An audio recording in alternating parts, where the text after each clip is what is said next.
NEET देते हैं, MBBS नहीं मिलेगा तो वेटनरी कर लेंगे, वेटनरी नहीं मिलेगा तो होम्योपैथी कर लेंगे, होम्योपैथी नहीं मिलेगा तो डेंटिस्ट कर लेंगे, डेंटिस्ट नहीं मिलेगा तो आयुर्वेदा कर लेंगे। लोग हमेशा इस बारे में सोचते रहते हैं, इस बारे में बात करते हैं, बट कोई भी फार्मेसी को फर्स्ट प्रायोरिटी नहीं देता है।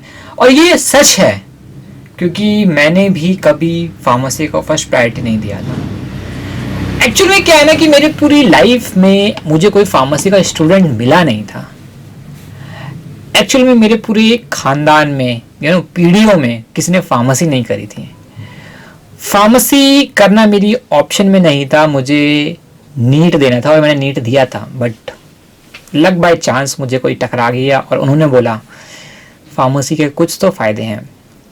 और मैं भी यहाँ पर यार आपकी कोई काउंसलिंग करने या फिर आपको गाइडेंस देने या फिर फोर्स करने के लिए नहीं आया हूँ कि यार फार्मेसी करो करो। बस एक जो पॉइंट ऑफ व्यू है, जो पर्सपेक्टिव है लोगों का कि फार्मेसी बहुत ही वाहियात है, बहुत ही बेकार है, मैं थोड़ा सा बस उसके ऊपर लाइट देने आया हूँ। बाकी डिसीजन आपका रहेगा, डिपेंड करता है आपके ऊपर, आपको क्या करना है, because you are the your saviour.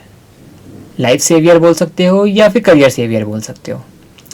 सो इस वीडियो में बात करूंगा फार्मेसी से रिलेटेड उसकी इन्वेस्टमेंट की, कोर्स की, जॉब अपॉर्चुनिटी की, रिस्पेक्ट की, इंटीग्रिटी की, और फार्मेसी का क्यों इतना लोग इतने लैग कर रहे हैं फार्मेसी में, हम उसके ऊपर बात करेंगे। सबसे पहले मैं बात करता हूँ कोर्स की। तीन तरह के होते हैं, डिप्लोमा, फार्मेसी और मास्टर्स।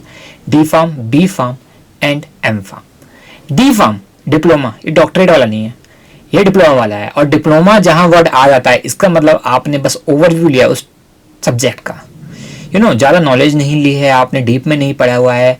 और डिप्लोमा चाहे किसी भी कोर्स में हो, चाहे बीटेक में हो, चाहे एक्सवाइजेड जिसके भी डिप्लोमा कोर्सेज होते हैं, ठीक है, उसका हो, वो सब के सब यार ऐसे ही होते हैं, ओवरव्यू ऑफ दैट कोर्स।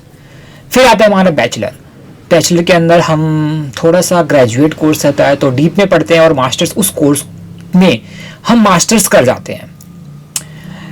लेकिन लोग पूरे इंडिया के अंदर 70% ऐसा है कि लोग डी फार्मा करके ही रुक जाते हैं। क्यों वो आगे नहीं बढ़ते हैं, मेरे को ये समझ नहीं आता है। और फिर वही लोग मिलते हैं और कहते हैं कि यार मेडिकल रिप्रेजेंटेटिव मैं लगा हुआ हूँ और बहुत हैक्टिक जॉब है और मैं थक जाता हूँ कर करके।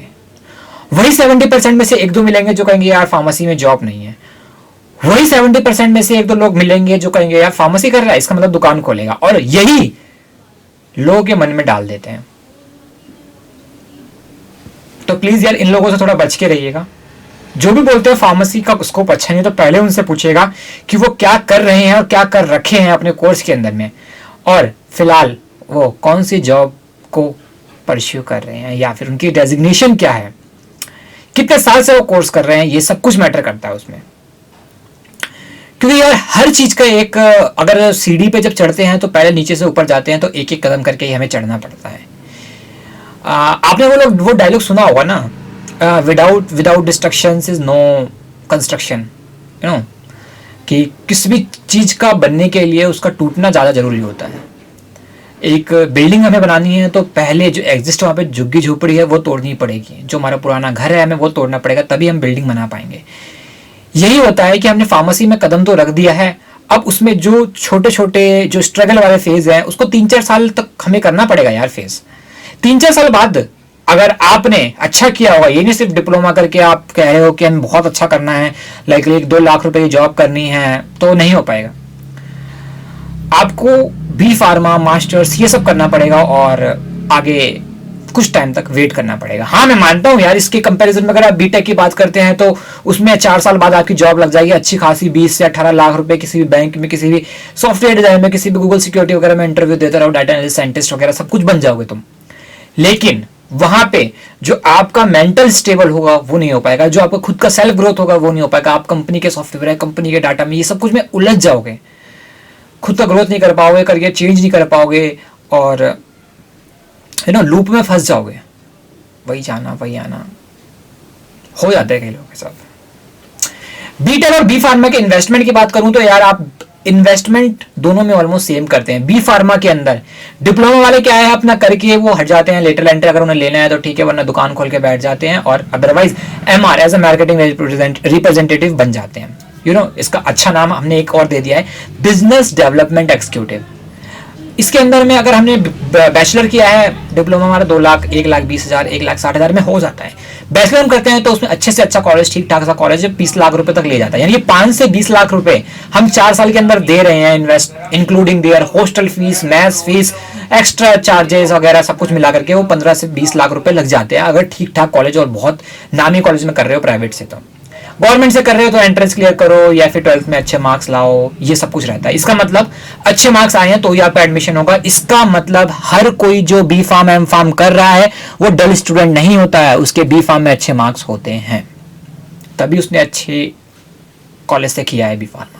ये भी मैटर करता है आप किस कॉलेज से कर रहे हैं। आपने ऐसे लल्लू पंजू किसी भी कॉलेज से कर लिया है, ग्रेटर नोएडा में ऐसे दुकानों की तरह कॉलेजेस खुले हुए हैं, किसी में भी गए किसी में भी कर लिया और डिग्री लेकर के कह रहे हैं कि हमारे यार बैचलर कर लिया है और हमें जो है जॉब नहीं मिल पा रही है क्योंकि बैचलर बी फार्मा डिग्री ही खराब है। ऐसा नहीं होता यार। ये इन्वेस्टमेंट की बात थी, 5 से 20 लाख रुपए आपने लगा दिए अगर बीटेक में, तो वहां पे आप उसको 3 से 4 साल में असूल कर लोगे। वहीं बी फार्मा में उसको असूल करने में आपको 7 से 8 साल 10 साल भी लग सकते हैं। स्टार्टिंग सैलरी 8,000 10,000 12,000 रुपए महीना। थक जाओगे, छोड़ दोगे, फिर बोलोगे बी फार्मा में कोर्स नहीं है। यार रुको तो सही, पहले खुद को सीखो, खुद को जानो कि यार हम क्या कर रहे हैं, किस कोर्स में है और हम एक्चुअल में यहाँ पे आए क्यों हैं, हमें क्या सीखना है।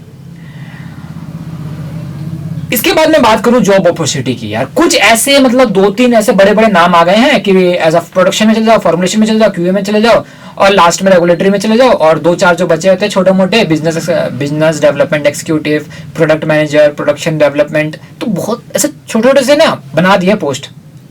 बट आपको उन सबसे वाकिफ नहीं किया गया है जिसके अंदर में अपॉर्चुनिटीज एक्चुअल में है।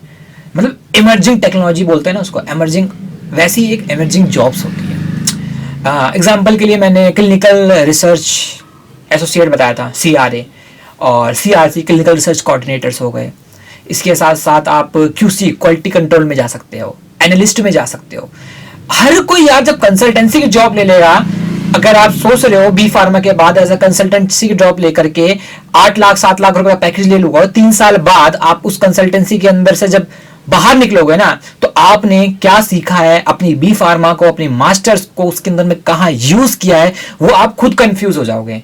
क्योंकि मैंने 3 साल तक as a data analyst, as a analyst वहां पे बस एंट्री ही करी है, वहां पे बस प्लानिंग ही करी है, कुछ नया नहीं सीख पाया है। बस सीखोगे तो बस कम्युनिकेशन स्किल सीखोगे, तो बस अपनी टीम को लीड करना सीखोगे। आपकी पर्सनल ग्रोथ होती है इसमें, बट मेरे कंपैरिजन में आपके पास बस 5 से 7% करियर ग्रोथ होगा, करियर अपॉर्चुनिटी होगी, करियर मतलब नहीं हो पाएगा वो। 3 साल बाद आप ब्लैंक होंगे और आपको एज अ फ्रेशर ज्वाइन करना पड़ेगा, जहां पर आपको वो आपकी एक्सपेक्टेशंस को मीट नहीं कर पाएगा, और आपकी एक्सपेक्टेशंस जहां मीट नहीं हो पाएगी, वहां पे आप उस करियर को, उस जॉब को वाहियात बताओगे, उस करियर को, उस जॉब को बकवास बताओगे, और किसी को भी सजेस्ट नहीं करोगे कि आप ये करो। मैं मिला था एक बच्चे से, वो बोल रहा था कि भैया मेरे पास अगर कोई मेरा दुश्मन आता है या मेरे रिलेटिव में किसी से बहुत बेकार लड़ाई हो जाती है, तो मैं उसको एक ही सलाह दूंगा, एक ही ऑप्शन दूंगा कि भैया भाई तू ना बी फार्मा कर ले, और आपको उस कुएं में धकेल दूंगा, क्योंकि बी फार्मा एक स्लो पॉइजन की तरह काम करता है। और मैंने उसकी बात पे एग्री किया, क्योंकि मुझे पता था ये बंदा फ्रस्ट्रेट हो रखा है, उसको उस एक्सपेक्टेशन की जॉब नहीं मिल पा रही है, उसको उस लेवल की चीज नहीं मिल पा रही है। तो प्लीज आप थोड़ा सा सब्र रखें, अच्छे कॉलेज से, अच्छे मार्क्स से, अपने डेडिकेशन से फार्मा करें, और है अपॉर्चुनिटी, ये मैं दावे के साथ कहता हूं। अगर आप 7 साल आज ये वीडियो देख रहे हैं ना, तो आज से ठीक 5 से 7 साल बाद बी फार्मा करने के मेरे से पूछना कि आपकी क्या जॉब सैलरी है, मैं आपको खुद बताऊंगा। अगर आपको थोड़ा सा भी लगता है कि फार्मेसी अगर ठीक ठाक है, तो प्लीज इसको परस्यू करें। और मैं यहाँ पे बस आपको एक आईना दिखाने आया था, pharmacy are good, so don't worry, आपका जो मन करे वो करो, और all the best for your life. Thank you, bye, good bye, all the best guys, मिलते हैं नेक्स्ट वीडियो में। अगर आपको वीडियो अच्छी लगी हो तो प्लीज यार वीडियो को लाइक कर देना, और हाँ चैनल को सब्सक्राइब कर देना यार प्लीज, बहुत डेडिकेशन के साथ मैंने ये वीडियो बनाई है। और हाँ प्लीज यार बेल आइकन बजाना मत भूलना। मिलते हैं नेक्स्ट वीडियो में, तब तक के लिए bye bye, tata, take care.